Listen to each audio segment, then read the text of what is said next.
Di awal film kita diperlihatkan seorang kakek bersama dengan cucu kesayangannya yang hendak membeli sepeda berwarna biru. Namun setibanya di sana penjual itu hanya mempunyai sepeda berwarna merah. Hingga pada akhirnya sang penjual menyuruh kakek itu untuk kembali lagi nanti. Dan ia akan menyediakan sepeda berwarna biru.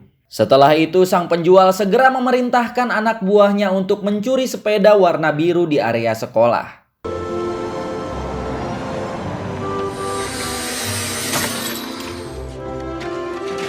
Keesokan harinya diketahui sang pemilik sepeda tersebut bernama Matilda. Dan karena sepedanya telah dicuri, ia pun kesusahan untuk berangkat sekolah. Ditambah lagi mobil yang sering ibunya gunakan ternyata malah mogok. Lalu ibu Matilda menghubungi si ayah yang kebetulan akan pulang setelah selesai berperang di Afghanistan. Namun sayangnya ayah Matilda yang bernama Markus, ia mengatakan kalau ia harus menjalani latihan terlebih dahulu selama 3 bulan. Dan ia pun tidak bisa pulang sesuai janjinya. Pada akhirnya mau tidak mau Matilda beserta dengan ibunya harus menunggu lagi selama 3 bulan untuk bertemu sang ayah. Setelah itu Matilda yang akan berangkat ke sekolah akhirnya memutuskan untuk naik kereta diantar oleh ibunya. Di sisi lain kita akan diperkenalkan dengan 2 orang pria yang bekerja sebagai marketing di sebuah perusahaan. Pria itu bernama Otto dan temannya bernama Lennart. Namun karena Otto dan Lennart tidak bisa mencapai target di perusahaan tersebut, pada akhirnya mereka berdua pun dipecat pada hari itu juga.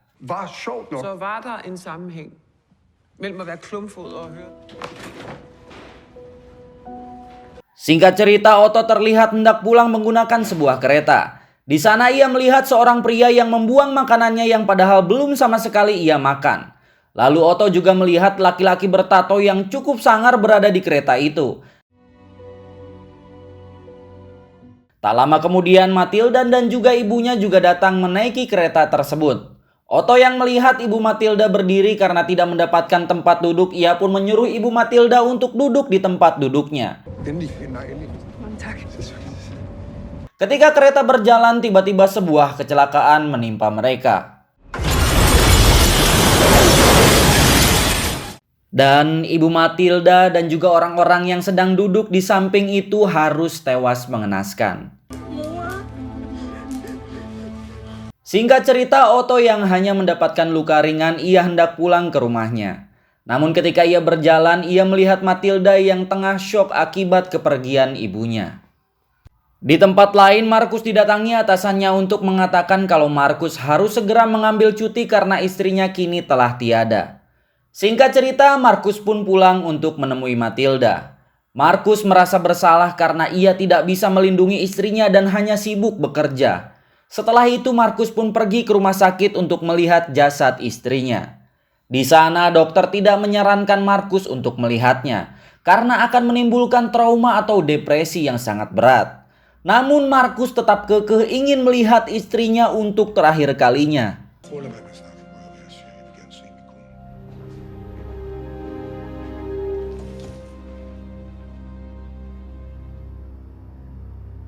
Kembali lagi ke Otto, saat ia di rumah, ia melihat berita kalau peristiwa di kereta itu juga menewaskan ketua gangster bernama Eagle. Otto yang mengetahui kalau gangster Eagle adalah musuh bebuyutan gangster Justice, ia berspekulasi kalau peristiwa di kereta itu bukanlah kecelakaan, melainkan disengaja.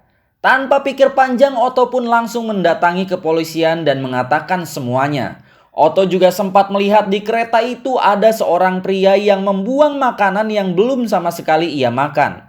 Dan orang itu keluar dari kereta sebelum kecelakaan itu terjadi.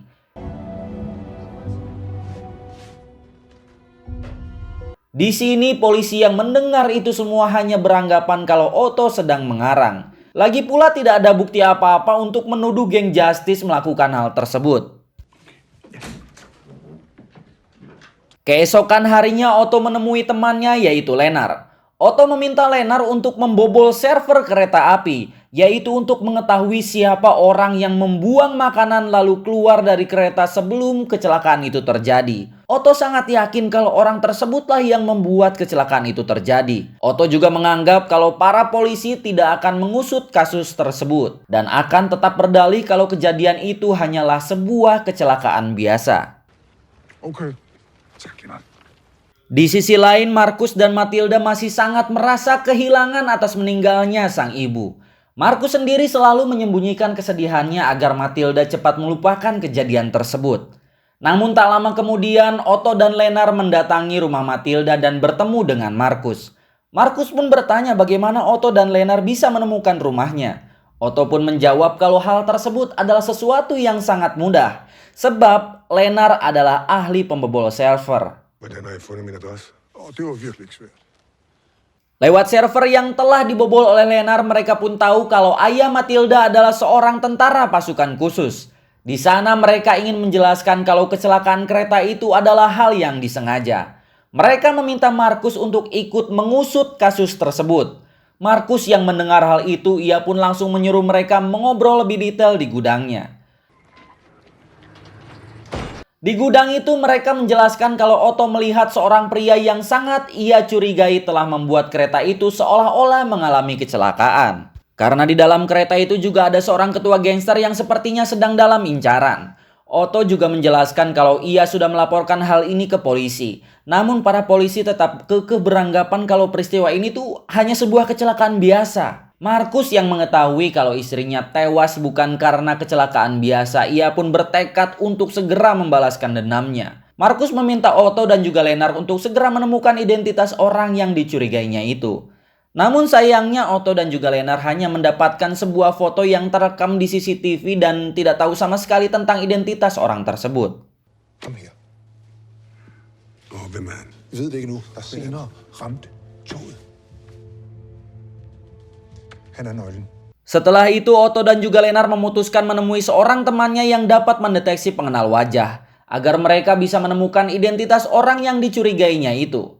Keesokan harinya Otto dan juga Lennart menemui teman mereka yang bernama Emmentaler. Emmen adalah seorang pria besar yang terlihat bodoh namun ia sangat-sangat jenius. Seharian mereka terus mencocokkan data untuk menemukan tersangka di komputer milik Emmen. Namun sayangnya masih belum juga berhasil. Hingga Lennart menyuruh Emmen untuk menurunkan tingkat akurasinya menjadi 95%. Namun Emmen menjelaskan kalau standar akurasi adalah 99%. Dan apabila diturunkan ditakutkan menjadi salah orang. Lennart tetap memaksa karena ia sudah sangat bosan menunggu. Pada akhirnya Emmen pun menurunkan tingkat akurasi itu menjadi 95%. Dan ternyata mereka berhasil menemukan pria yang selama ini mereka cari.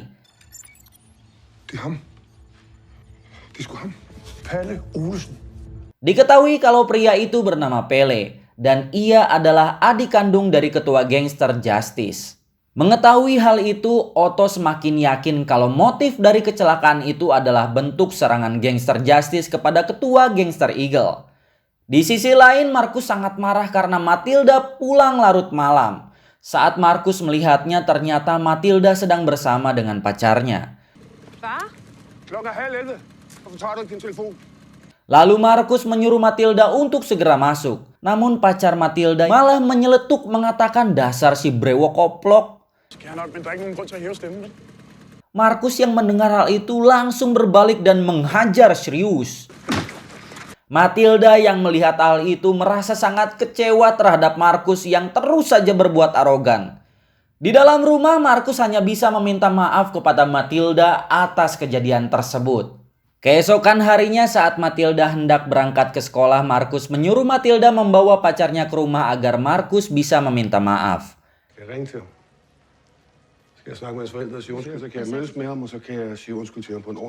Tak lama kemudian Markus kedatangan Otto dan kedua temannya. Di sana mereka menunjukkan identitas pelaku kejadian itu. Dan tanpa pikir panjang mereka berempat langsung bergegas ke rumah Pele, yaitu adik dari ketua gangster Justice. Sesampainya di sana, Markus bertanya perihal peristiwa kejadian di kereta. Namun Pele malah langsung menodongkan pistol dan menyuruh mereka pergi. Saat hendak naik ke mobil, Markus langsung berbalik untuk mematahkan leher Pele. Otto dan temannya sangat kaget karena melihat hal tersebut.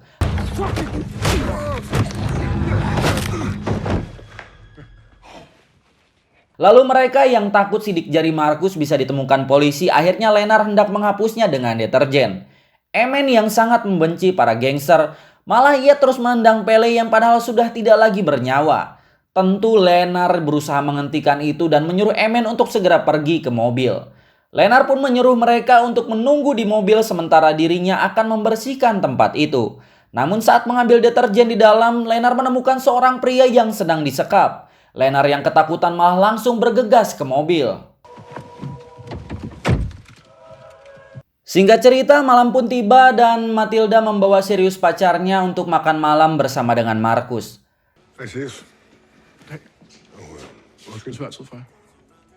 Di sana Matilda menyuruh Markus untuk berkonsultasi dengan psikiaternya karena Markus sering berbuat arogan pasca perang. Apalagi baru-baru ini juga istrinya baru saja meninggal. Namun Markus menolak hal tersebut karena dari dulu wataknya memang sudah sangat keras. Setelah makan malam, Markus pun pergi ke ruang tengah untuk sebat dulu sebatang. Di sana ia melihat berita tentang kejadian gangster justice yang terus menghabisi orang tanpa peri kemanusiaan dan peri keadilan. Hingga pada saat itu juga, Markus pun bertekad untuk membasmi semua gangster justice. Keesokan harinya Markus meminta Otto dan juga temannya berkumpul. Di sini Markus meminta mereka untuk memberikan semua identitas gangster justice. Karena sekarang Markus akan menghabisi mereka semua. Lennart dan juga Emen langsung setuju untuk membantu. Namun Otto sepertinya kurang suka karena mereka akan terlibat dalam pembantaian. Karena terus dipaksa, akhirnya Otto pun mau ikut bergabung. Lalu mereka akan pergi ke rumah Emen untuk mencari identitas para gangster tersebut. Saat hendak pergi ternyata Matilda datang. Otto langsung bersembunyi karena takut Matilda marah. Sebab dulu Otto pernah menyuruh ibu si Matilda untuk duduk di kursinya sebelum kecelakaan itu terjadi. Lalu Matilda menanyakan kenapa Otto bersembunyi. Lennart dan Emen pun menjelaskan kalau mereka adalah psikiater yang diminta ayahnya untuk datang. Sementara Otto kebetulan teman mereka. Matilda sangat senang karena kini ayahnya mau berkonsultasi dengan psikiater. Di balik itu, orang yang dulu disandra oleh Pele yaitu adik sang ketua, kini ia diinterogasi oleh sang ketua yang bernama Tandem. Di sana Tandem menanyakan siapa orang yang telah menghabisi Pele adiknya. Diketahui kalau pria yang disandera itu bernama Bodaska. Tandem mengacam apabila Bodaska tidak memberitahunya maka Bodaska akan segera dihabisi menjadi hidengka. Bodaska yang merasa ketakutan mengatakan kalau dirinya hanya mendengar orang yang menghabisi Pele. Hingga Bodaska langsung menyebut nama Emen.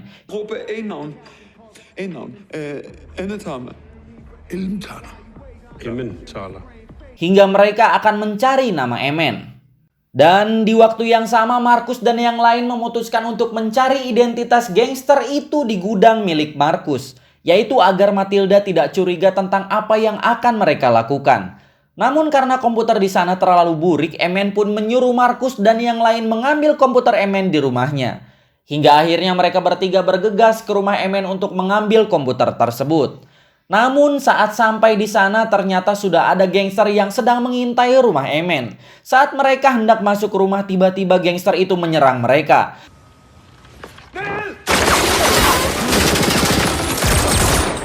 Namun Markus yang merupakan seorang pasukan khusus tak begitu sulit untuk menghabisi mereka semua.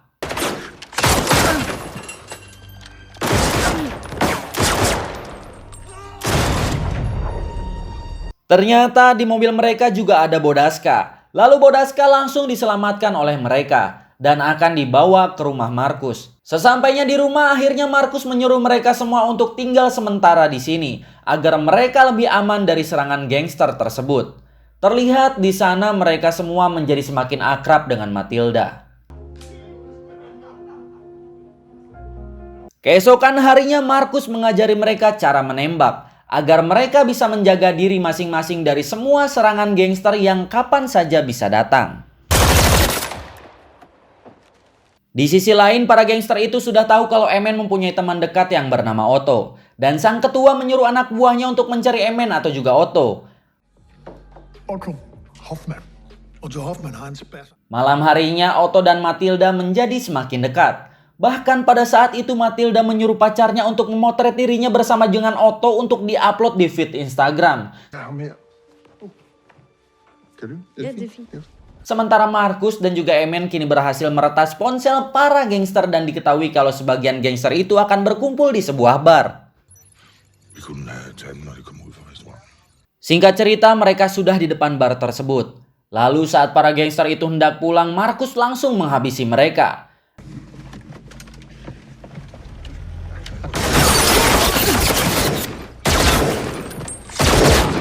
Emen yang tadinya berniat membantu, ia tidak tega ketika hendak menghabisi satu orang. Hingga Marcus menyelesaikan semuanya.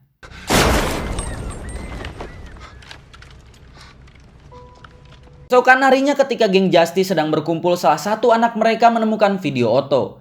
Hal itu diketahui karena Sirius telah mengupload video Otto di Instagram miliknya. Kebetulan juga anak itu satu sekolah dengan Sirius. Di sisi lain, Lenar yang sedang berbincang dengan Bodaska. Di sana Lenar bertanya kenapa Bodaska sampai disekap oleh Pele. Bodaska menjelaskan kalau dirinya anak yang telah dijual ibunya untuk menjadi gigolo. Lenar juga bertanya lagi, apakah Bodaska tahu tentang kecelakaan kereta api yang menewaskan banyak orang? Bodaska pun menjawab kalau semua orang di Denmark tentu tahu akan peristiwa itu. Namun pada saat kejadian itu, ia sedang bersama Pele di Jerman. Mendengar hal itu, Lenar sangat kaget karena ternyata selama ini mereka salah orang. Sehingga ternyata Pele dan gangster Justice tidak ada hubungannya dengan kejadian kereta tersebut. Saat dicek di komputer, ternyata benar saja. Pele dan orang yang mereka cari selama ini ternyata berbeda. Kemudian mereka melaporkan hal tersebut kepada Marcus. Tentu Marcus sangat kecewa karena ia telah salah menargetkan orang. Terlebih lagi kini harus berurusan dengan para gangster yang paling ditakuti di Denmark. Dengan rasa kecewa, Marcus langsung masuk ke kamar mandi dan merusak semua barang yang ada di sana untuk melampiaskan amarahnya. Otto sendiri berusaha menenangkan Marcus.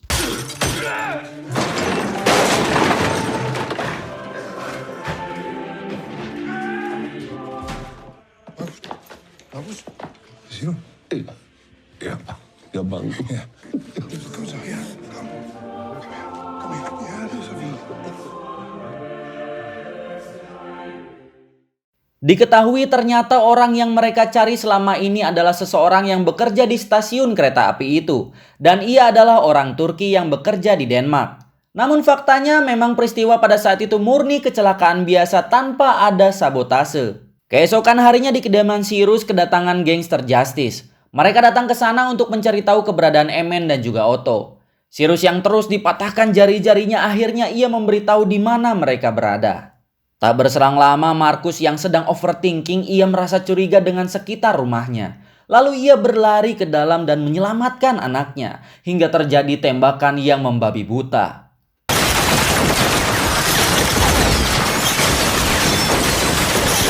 Marcus yang terkena tembakan lalu menyuruh Matilda untuk bersembunyi di kamar agar membuatnya lebih aman. Lalu Marcus bertekad akan menghabisi mereka semua. Setelah itu Marcus pun pergi mengambil senjata dan menghabisi mereka satu persatu.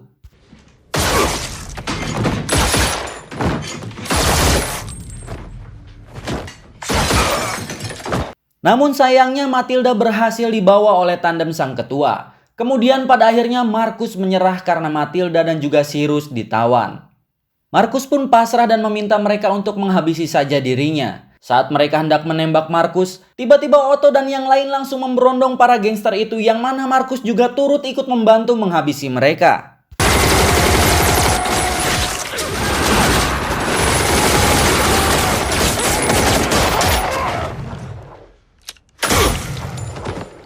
Matilda yang terkena tembakan di lengan kiri ia langsung dipeluk dan diangkat oleh Marcus. Sementara ambulans akan datang beberapa saat lagi. Marcus berkata kalau dirinya sangat meminta maaf kepada Matilda dan juga Marcus sekarang sudah tidak bisa merasakan lagi tubuhnya. Karena kita tahu Marcus juga beberapa kali terkena tembakan di hampir sekujur tubuhnya.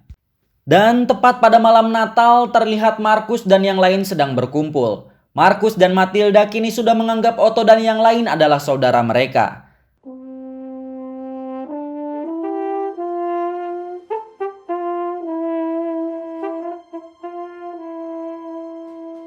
Di balik itu, si kakek yang hendak membelikan sepeda berwarna biru yang kita lihat di awal film tadi kini sudah mendapatkan dan diberikan ke cucu sematawayangnya sebagai hadiah Natal. Yang kita tahu itu adalah sepeda milik Matilda yang telah dicuri, dan karena sepeda itu juga menyebabkan semua kekacauan ini terjadi. Dan film pun berakhir.